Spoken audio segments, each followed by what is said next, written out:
상대방 100% 잘못으로 사고가 났는데 가해자가 대인을 거부한다면 강제로 대인 접수하는 방법을 알려드리겠습니다. 오늘은 내 과실이 없는 교통사고가 났을 때 상대방이 대인 접수를 해주지 않는 경우 피해자분들은 어떻게 대처하면 좋을지 대처 방법을 알려드리겠습니다. 아무리 운전을 잘하고 방어운전을 하더라도 상대방의 과실로 인해 어이없게 사고가 나는 경우가 종종 있는데, 여기서 문제는 상대방 100% 과실의 경미한 사고가 발생한 경우 가해자는 사고가 경미하다는 이유로 피해자에게 대인 접수를 해주지 않는 경우가 실제로 굉장히 많습니다. 자동차 손해배상보장법 제3조를 보면 자기를 위하여 자동차를 운행하는 자는 그 운행으로 다른 사람을 사망하게 하거나 부상하게 한 경우에는 그 손해를 배상할 책임을 진다.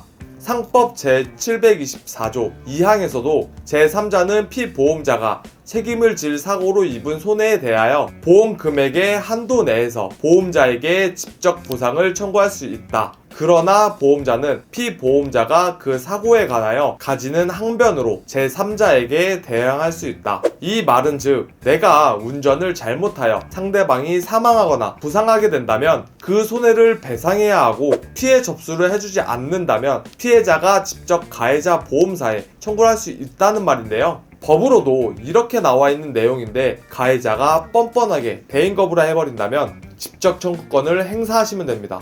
직접 청구권 행사는 상법 제724조 제2항 자동차 손해배상보장법 제10조 제1항에 규정되고, 신청 방법은 어렵지 않은데요. 먼저 진단서를 들고 가까운 경찰서에 가서 사건 접수를 하시면 교통사고 접수증과 교통사고 사실 확인원이라는 서류를 발급받을 수 있는데, 교통사고 접수증은 사건 접수를 하면 바로 발급이 되지만 교통사고 사실 확인원은 사건이 종결이 되어야 발급을 받을 수 있기 때문에 시간이 오래 걸린다는 단점이 있습니다.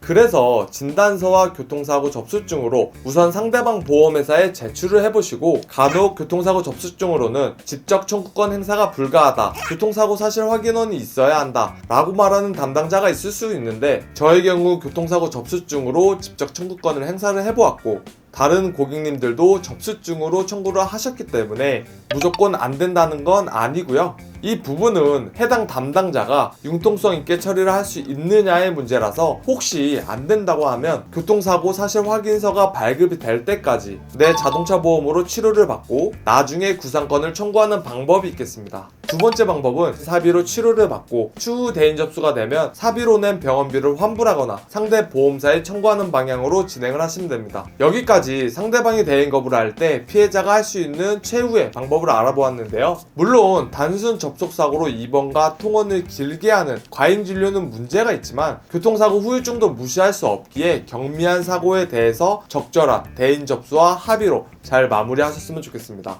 제 영상이 도움이 되셨다면 구독과 좋아요 부탁드리고요. 감사합니다.